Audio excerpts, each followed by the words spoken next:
Aujourd'hui, je voudrais m'adresser à celles qui vivent un état de solitude et qui s'interrogent sur son sens. Quel sens donnes-tu à la solitude? Il arrive des événements ou saisons dans ta vie où tu vis la solitude. Celle-ci peut être forcée ou choisie. Ce qui compte dans cette situation, c'est toi. Comment te positionnes-tu face à cette solitude? Cela dépend du contexte, certes, mais surtout, ça dépend de toi, de ton état intérieur, de l'impact de ton vécu jusqu'ici. La solitude peut être source d'une angoisse, car fondamentalement,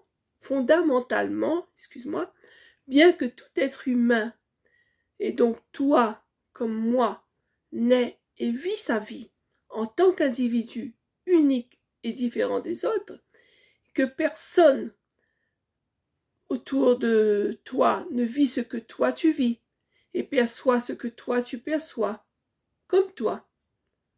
Nous ne sommes pas faits pour vivre sans interaction avec les autres.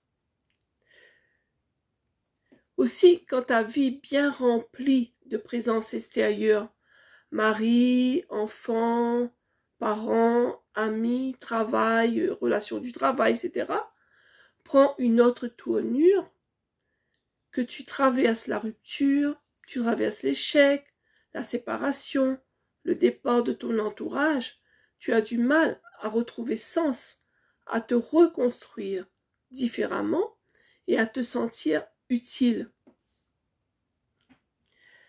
Là est le danger, celui de fuir cette réalité dans du rêve, des relations futiles, des activités à l'extérieur qui vont combler superficiellement le vide, au lieu de t'organiser avec toi-même, en essayant de t'occuper de toi, de te chérir enfin pour toi, de faire des choses pour toi, de te donner la première place. Tout doucement, en effet, ta solitude subie peut se transformer en une solitude assumée et choisie, lorsque tu te donnes cette place.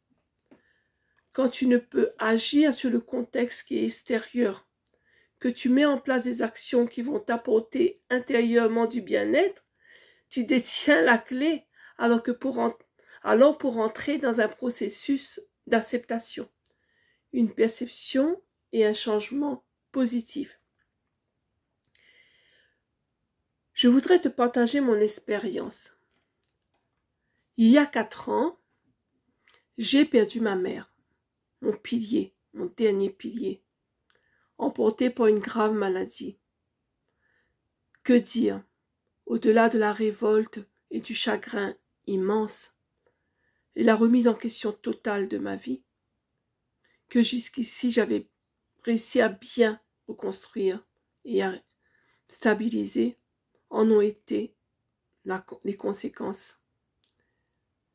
Tout mon corps et mon être avaient mal, souffrait et révélait les blessures que j'avais enfouies.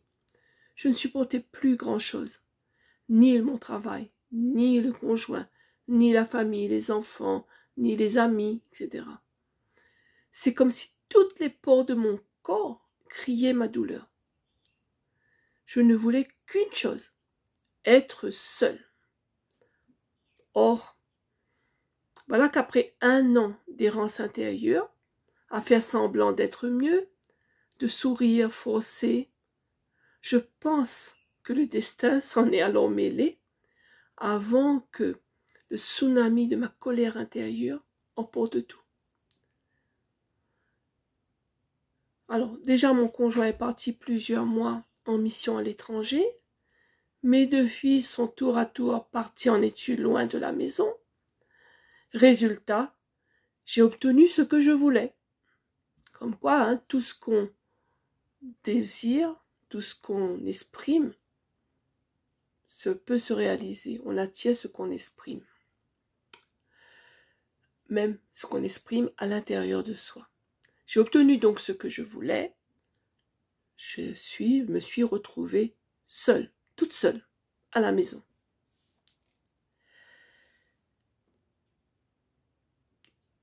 Comment dire?